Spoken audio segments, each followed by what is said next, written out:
Well, welcome everybody. Thank you so much for joining us at the Conversations at the Edge.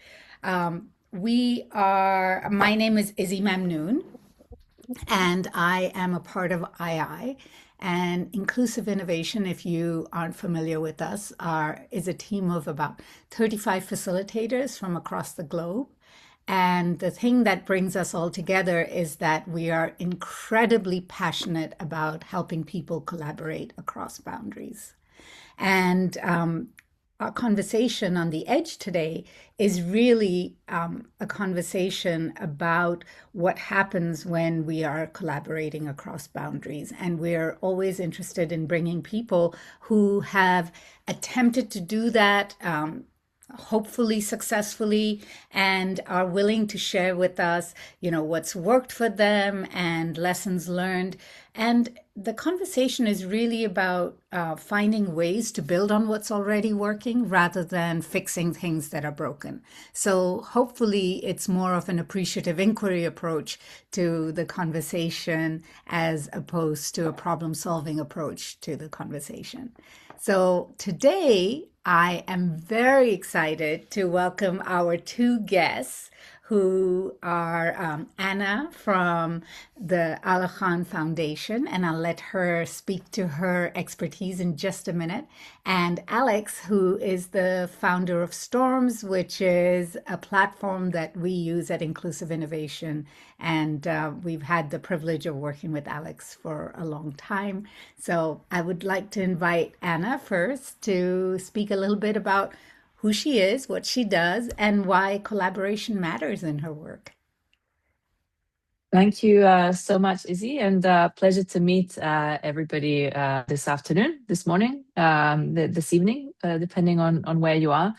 I really love the question of like, how does it feel to be part of a collaboration that's working? Because this kind of little chat that we had just before, I felt like this is how it should feel. Like this conversation that you're having right now, this is how it should feel.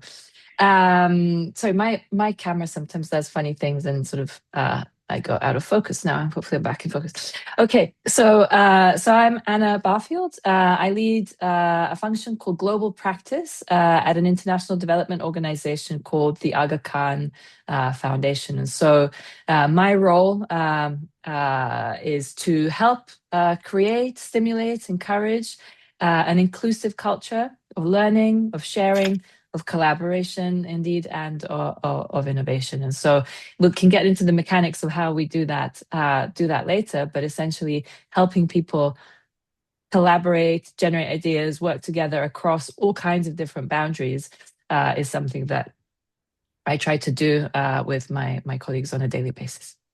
All right. Thank you, Anna. And Alex. That's me. Okay, Yes. so I should say something about myself. That's the idea. Yes, please. You know, since I was little, this is the one thing I hate, speaking about myself.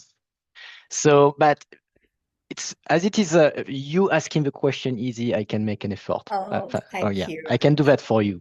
So, my full name is Alexandre Eisenstetter, and this is why you can understand that everybody calls me Alex, and you can do the same. And I'm French, as you can hear from my terrible accent, and you will have to endure that for the full hour. I'm sorry, guys. I've been working, my first training as a young engineer in my first job was in creative problem solving. And I fell in love with that. And I started doing a lot of brainstorming, the infamous brainstorming technique on the shop floor with technicians while I was working at 3M. And by the way, I was working in the company was manufacturing these little post-it notes. So I did some projects. I was building post-it notes. And a few years later, I created my company and I built a workshop facilitation platform that is called Stormz. And I didn't build it just for the sake of building a tool. I built it because one of the things that I really love in my professional life is explore unknown territories. And in my case, when it comes to facilitating groups, I was facilitating extra large groups with hundreds of people inside the room. I was also exploring how to facilitate digitally, virtually. Well, I don't like the word virtual, with remote, because that was one of the pain points when I was at 3M. And in order to be able to do that the right way, the tool, and that's Stormz. And Stormz was a way to be able to facilitate large groups or people that were in remote locations in a good way.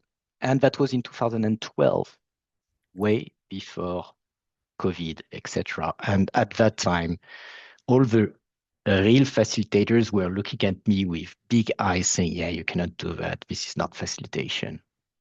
Anyway, that's how I got into the field. I, as someone who was introduced to Storms at a very early stage, I was Yes, you not one were. of those facilitators. I was actually Absolutely. This is why I'm extremely still talking to you, Izzy. an enthusiastic participant. So that's interesting to hear. I did not know the 3M story, so that's a nice bill. Thank you, Alex. When we met earlier, and Anna, you referenced this, that we had spoken earlier, to find a common theme, because we like to bring guests from opposite ends of the spectrum, so who are working on the same challenge, so that we get a broader perspective around the conversation. One of the things that cropped up in the conversation was a term that you both referenced, which was communities of practice. And that immediately struck me as being something that was really interesting and worth exploring, because you had such a clear idea that that was actually part of the goal. So collaboration was one outcome, but creating a community of practice felt like an alternative and possibly even a more important outcome that you were both trying to create in your own work. Can you speak a little bit about that? What is a community of practice? What does it mean to you? Do you want me Anna, to would go you like first? to go Yeah, first? sure. Sure. Sure. So maybe just, but it might be helpful to explain a little bit the nature of the organization that I work for and the nature of the work that we do to sort of set the context. So, as mentioned, I work for an organization called the Aga Khan Foundation. Which is an international development organization that supports primarily rural communities, very poor rural communities in very remote settings, right? So if you think about the mountains of northern Afghanistan, Tajikistan is something like 97 or 98% mountainous. We do a lot of our work in Tajikistan. Again, very rural places, often very fragile contexts.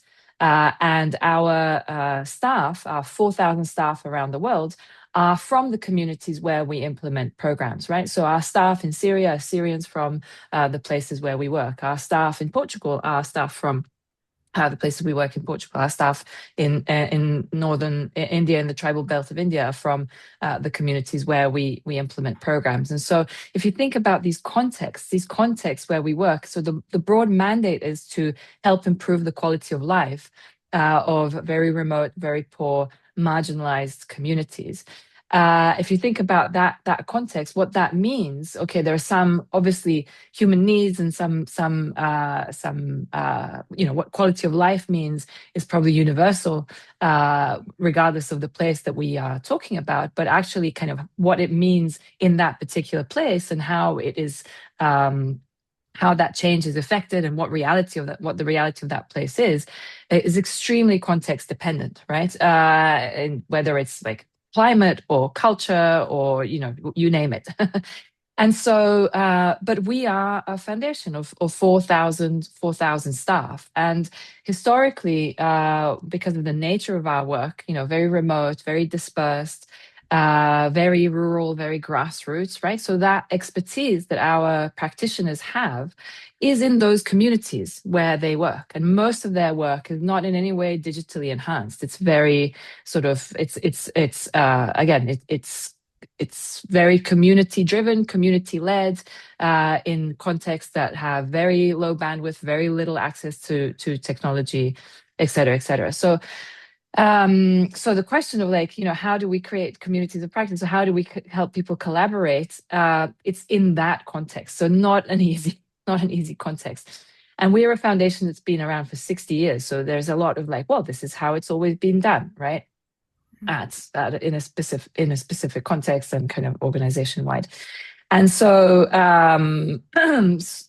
but we realized, that this leads to many different types of inefficiencies.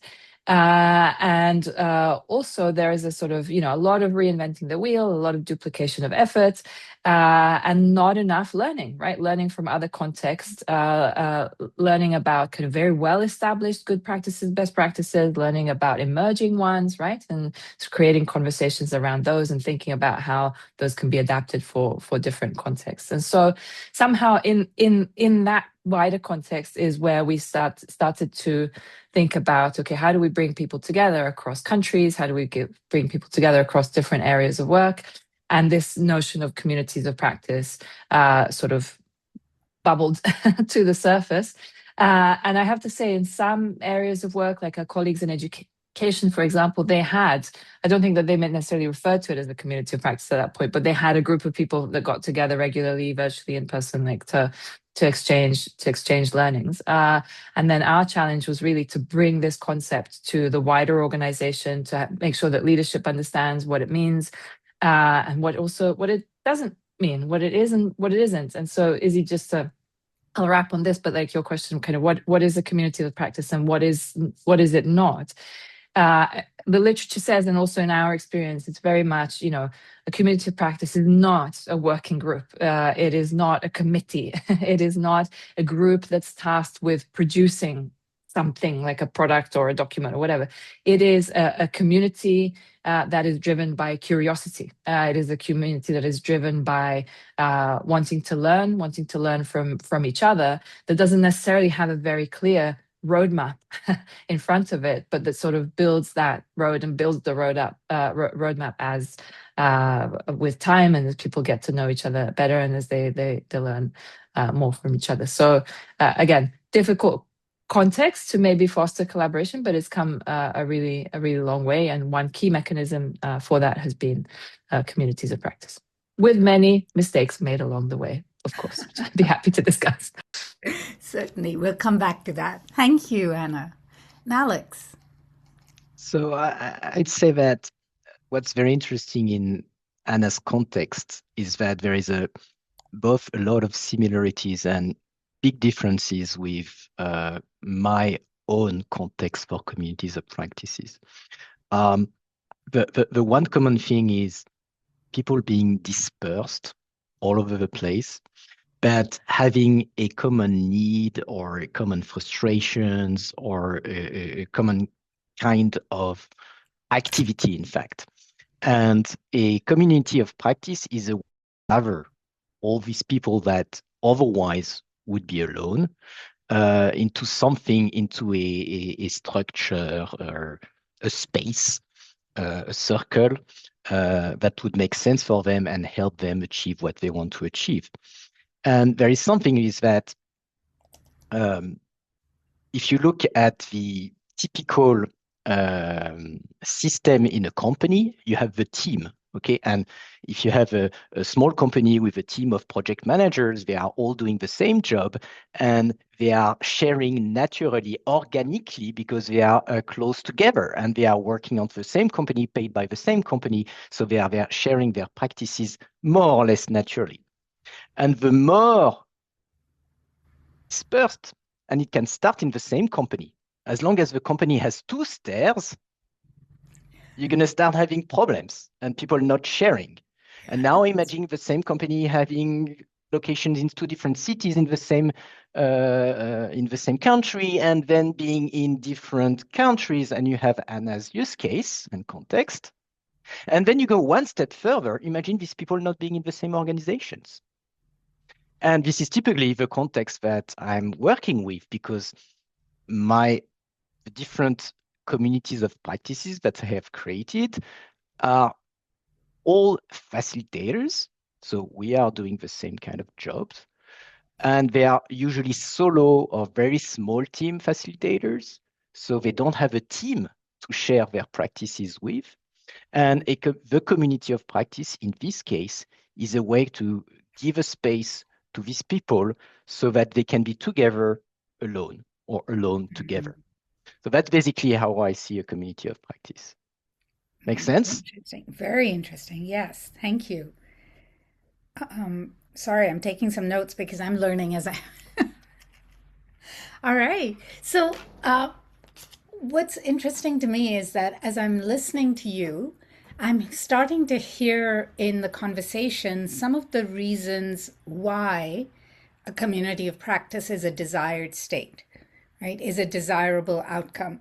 So from Anna, I was hearing the power of the learning and the efficiencies that are created and the fact that, you know, while you can have very diverse contexts, there are many similar challenges and there's learning that can be shared around that. And from Alex, I'm seeing the power of connection for people who might otherwise be isolated and working alone, but on sometimes on very similar challenges, but don't have someone to talk to about that. So these are systemic reasons why we might want to have a community of practice, right? Are there other systemic reasons why a community of practice might serve that bigger purpose? That within an organization or within a context, you might want to encourage a community of practice.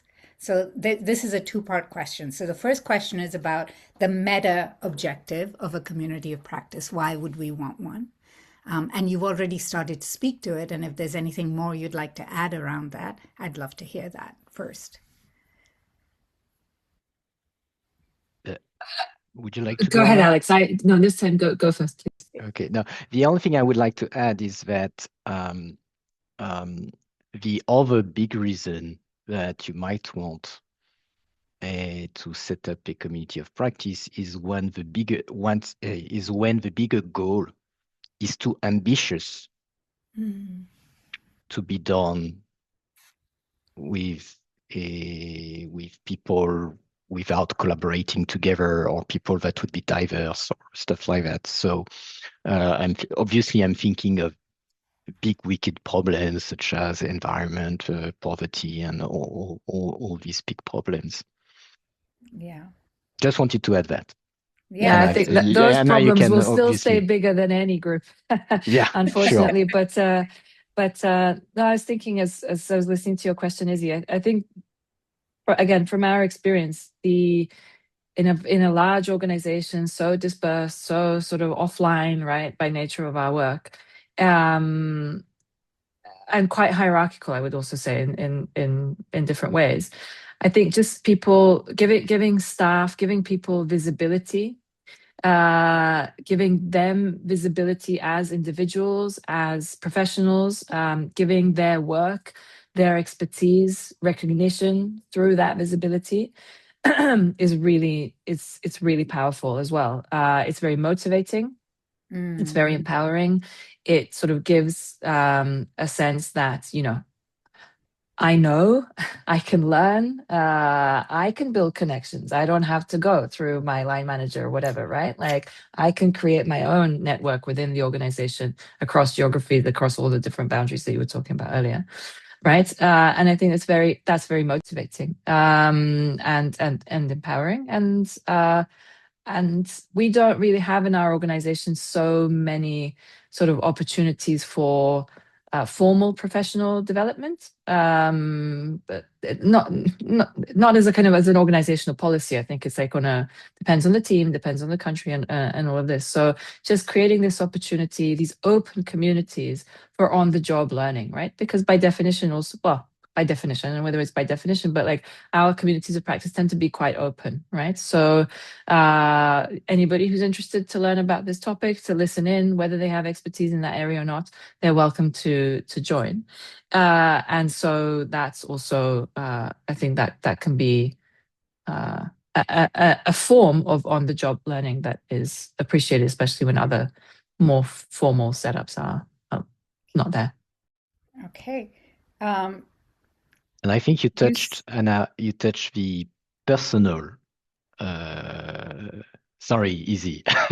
No problem. She anticipated part two of the question, Yeah, which so was what motivates people to join a yeah. community of practice, to be active, contributing members of a community of practice.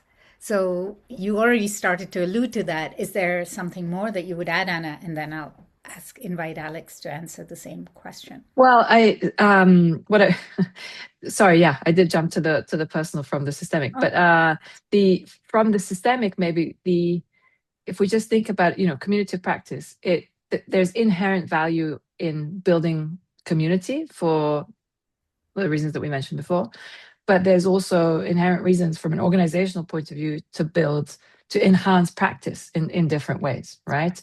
And so I think those two dimensions of COPs are equally important to think about. yeah. So what is it that brings people into communities of practice, Alex, in your opinion? What is it? What are the motivators that you have Uh, encountered? all right. So this is where you're going to see that I'm really down to earth. Um, um, I would say that's my pessimistic French background that is taking over right now. I think it's mainly what's in it for me. Um, and what's in it for me. So it's going to depend on what is the ability of practice, but basically building my own skills so that I can be better at my job, so that I can have more revenue in the end, and impress my companion, and yeah, or get a new companion. Basic human needs. Yeah. So yeah, no, I'm joking, of course. I'm a little bit exaggerating, but still, at the root, it's the true motivation. It's because there is something that I need for myself. So improving my skills based on what the community of practice provide. Also networking. Mm, The dispersed, very good people that are not next to each other's naturally. So it enables to create connections that then can be leveraged because it's win-win between the two persons. yeah. Again, basic return on investment. And I'm exaggerating my point of view, but it's, still true. Anna, you touched about recognition, visibility, and something like that. You just said that. And linked to that, there is the reassurance. Because when you're alone, you don't know if what you're doing is right, and you don't know exactly, you have no way of comparing yourself with the way other people are doing. And the community of practice is a way to get that. So reassurance, benchmarking yourself with the others and stuff like that. Yeah. And then to end on a more positive note, if on a more, not positive, but less selfish note, if the community of practice has a bigger goal, overarching goal that goes beyond myself and the others in the community, then of course it can be a big motivator to have an impact on that area, of course. Yeah. Yeah. Izzy, So, I see you smiling. sorry, of course, Can I jump please in, go ahead, Izzy? Anna. Yeah. Yeah. So I just wanted to tell Alex that when I was sort of brainstorming before the session, I wrote down what's in it for me is very important. So No. I think we're saying the same things, maybe with different words. I also, when you said, enhancing my practice, right, building skills, that's the practice, networking, that's the community, right? So I think we're converging on those, but especially in context again when there's so many competing priorities, right? It's just like, okay, I'm going to give my time to this thing. What's in it for me, right? I think that's ultimately something really, really important to think about. Yeah. That's wonderful. So, for our audience, you should know that Anna's background is as a sociologist, and Alex's background is that of an engineer.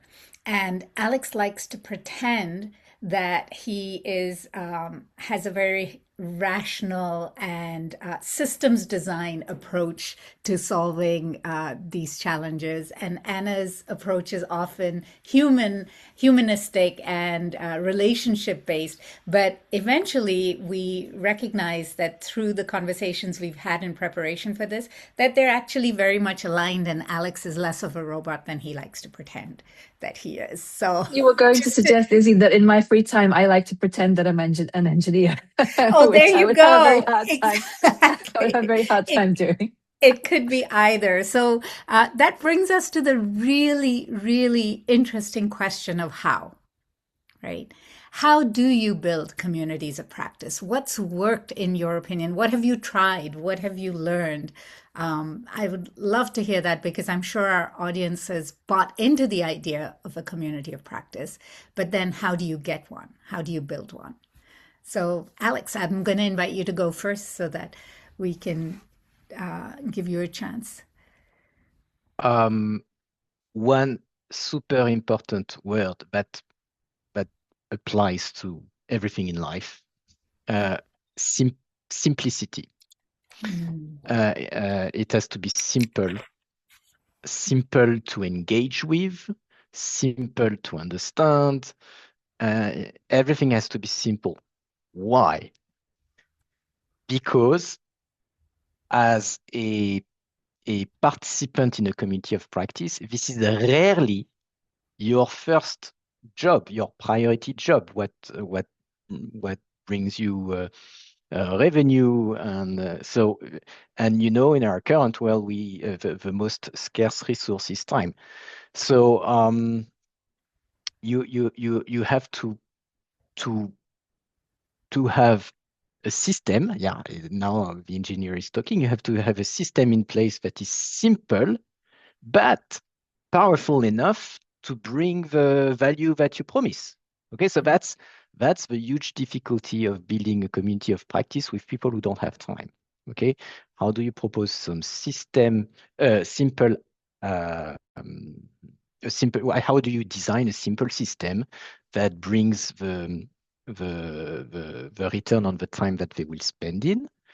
And the second thing, and then I will let Anna talks. The second thing is a link. Everything has to be linked with the objectives. Okay. On the reason why people are here, on the overarching goal of this community and stuff like that.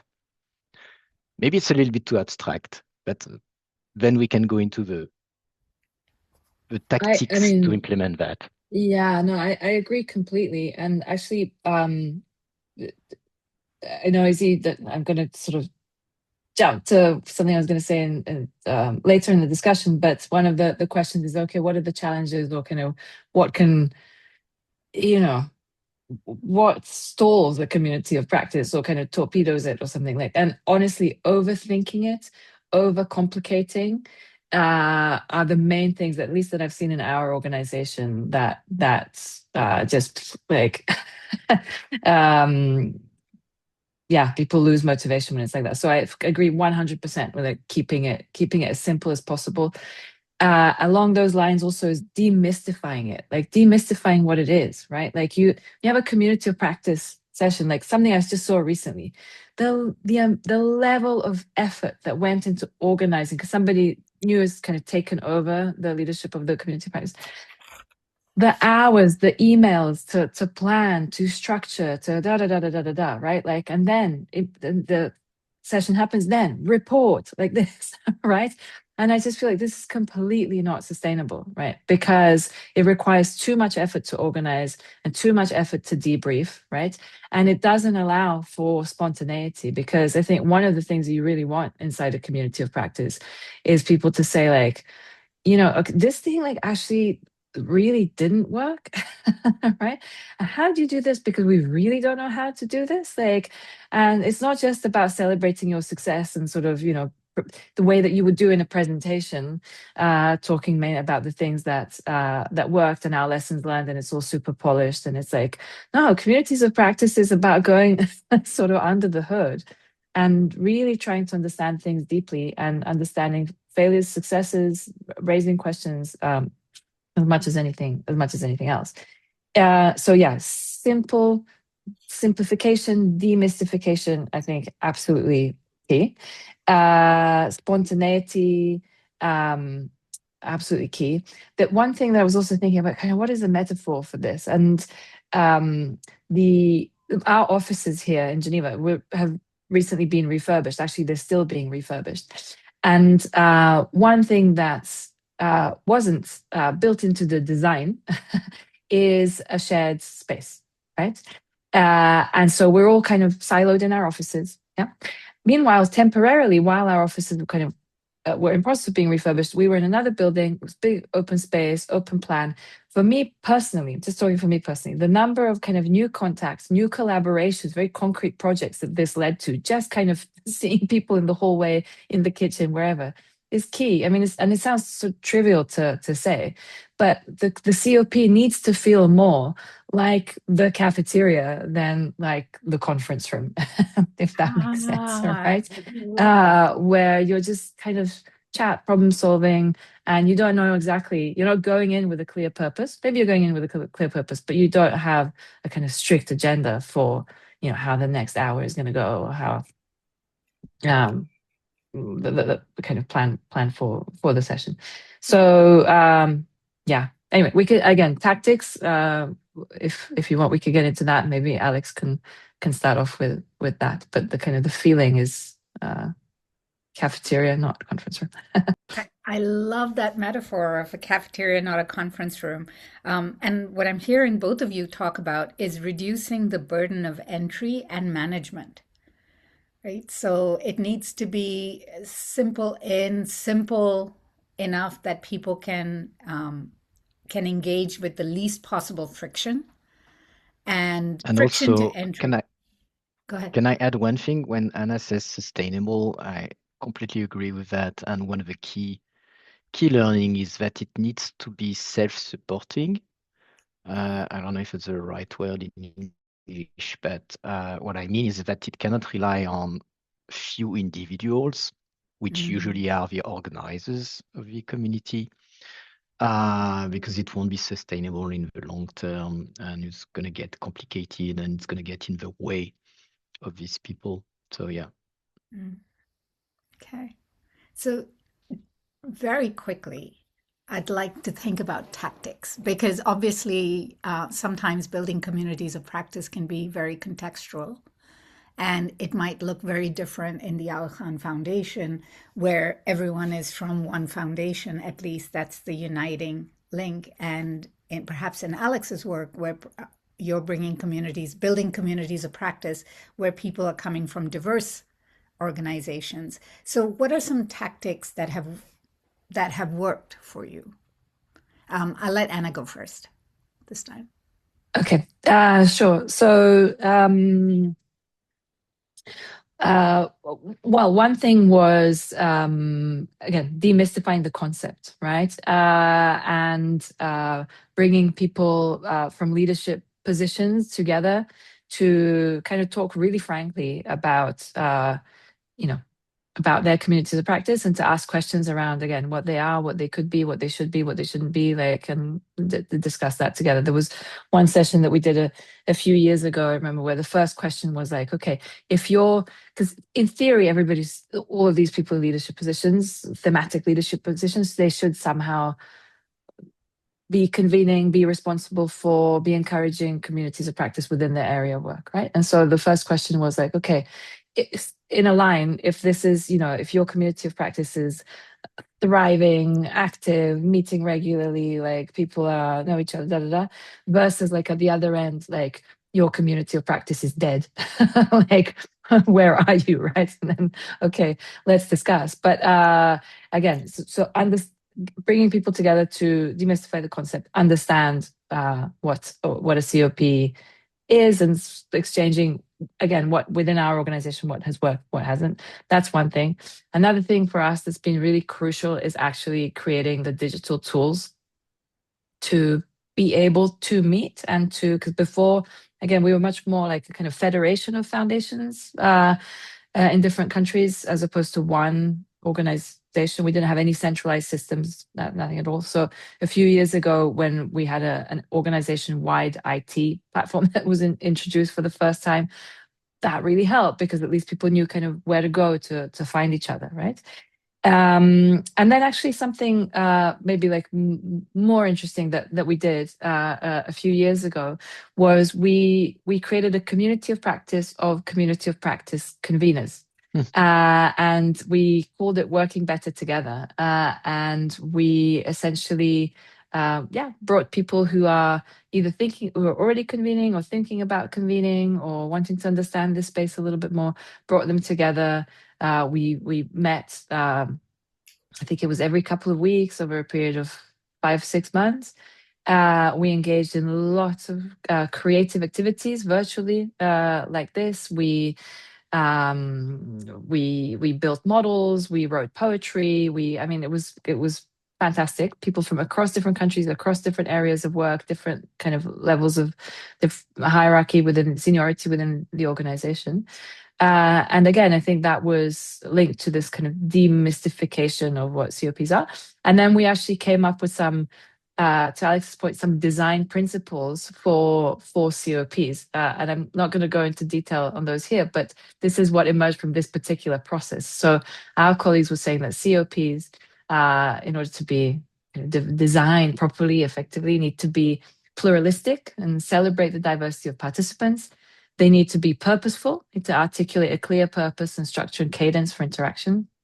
And they need to be, and I love this word, learningful. So to facilitate learning that is practical, that is adoptable, that is adaptable, et cetera, et cetera. And again, contribute to a general culture of curiosity.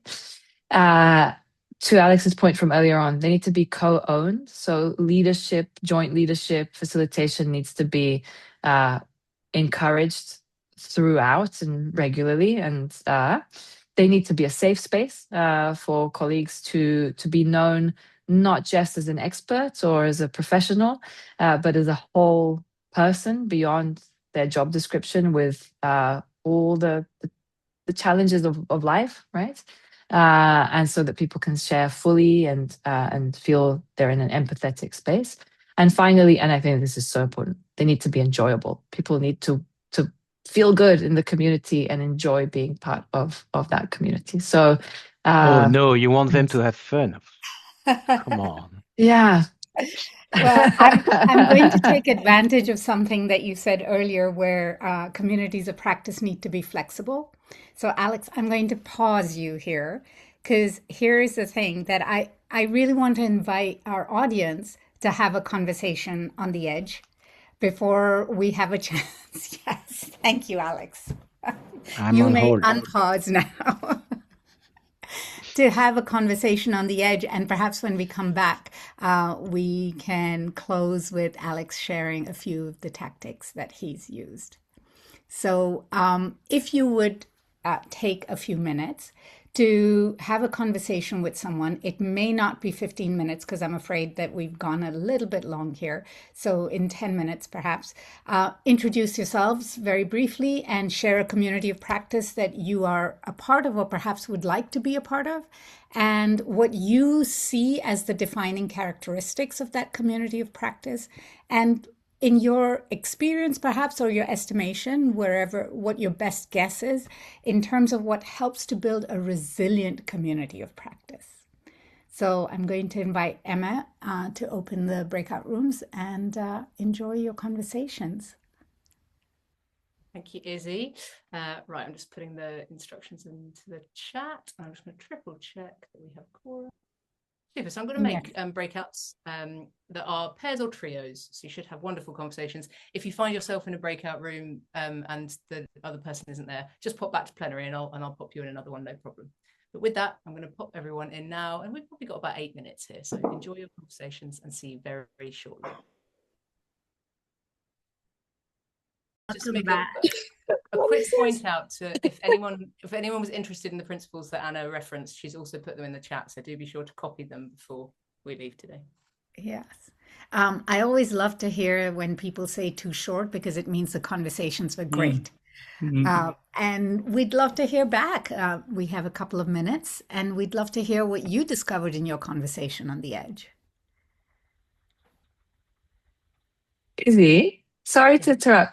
No worries. Are people hearing each other's voices in a really funny way? No. No. Not us. You're special. Yeah. Okay. I wonder what's happening. It No? might be worth jumping out and jumping back in again. Sometimes that helps. In the meantime, I'd be happy to step in and start I literally something hear that you like you're all talking from the inside of a submarine or inside a whale or something. It was hilarious. well, I hope you can solve that by jumping out and back in. In the meantime, Andrea and I talked about something really interesting. She mentioned how we talked about the reasons for joining a community of practice, and she said that one of the really big motivators was that the communities of practice she facilitates really elevates the purpose of people's individual work. And since they're international communities of practice, it also allows them to internationalize their work and giving them a larger scope. So I really like that. I don't know if it resonates with anybody else's conversations. Wonderful. And Thank you. Yeah. All right. Anyone else want to share back an interesting observation or insight from their conversation? Yes, Sophie, please. So we both aligned, Connie and I, on the importance of a sufficient infrastructure to create guidance, but in flexibility. But one of the things we were talking about, which stood out in both our circumstances, was that having an agenda and a reason for people to come and to contribute is really important in the what's in it for me. If in our circumstances, not having an agenda actually was a prohibitor for people to return. So there's a balance there in terms of creating value and meaningful value for people to show up and to keep showing up, but also designing in flexibility for those interesting use cases and scenarios to kind of expand upon. Absolutely. The polarities of structure and flexibility. Very real. Bruce had his hand raised, and then I'll come to Patrick. Thank you. So between Patrick and myself, and he can add in a second, understanding if you have an organization with multiple communities of practice, it's entirely possible you end up with super users, those that show up in multiple communities of practice. And that social network then actually is quite insightful for understanding what the organization really is. So there's the formal org chart, but then when you start mapping the social network of these communities of practice, it tells you something. It also tells you something about either the resilience or fragility of the organization and where you need to be attentive to those folks that are providing that glue. Maybe Patrick, if you have anything else to add. Yeah, so no, it was very short but intense discussion, and I think what you just said, Bruce, with kind of having like a social network graph, and kind of see these super users and coming to the questions of resilience, and what the super users, what support they need, also to be given to be resilient in this would be very interesting. We had another point where we only briefly discussed. It's kind of, when we said like the community of practice is learning together, but it's only learning also together, the values, the shared language, so it's kind of bringing different people together. How do you facilitate, the learning of a shared language, of shared values, understanding? So I think it's very much in building, the tactics in building these communities where you say, how do you get there to a shared understanding, shared language? So quite interesting, dense, short discussion, but super interesting. Very great. I'm sure you can continue the conversation. So I did promise Alex 30 seconds to share a tactic because I cut him off earlier. You're on mute, Alex. Yeah, I see that. Okay, so now I have 20 seconds. I wanted to say something else, but I heard about the power user, so it made me think that you have to consider that all your members are not the same and don't have the same motivations, and you have to design for that. You're going to have even power user is too broad because you have people who are using a lot and sharing a lot. You have people who are using a lot but stealing a lot and not sharing back. And this is a reality, and you have to design for these people because they can be toxic. You have people who just consume passively, all of that. So you should make your personas and make sure that you're giving value to each one of these, or you have something in front of each one of these behaviors. Thank you so much, Alex. Thank you both, Alex and Anna, for a wonderful conversation today. We could have gone on and on, but I won't. I'm going to hand it over to Maggie to introduce our next conversation on the edge, and I look forward to seeing you there.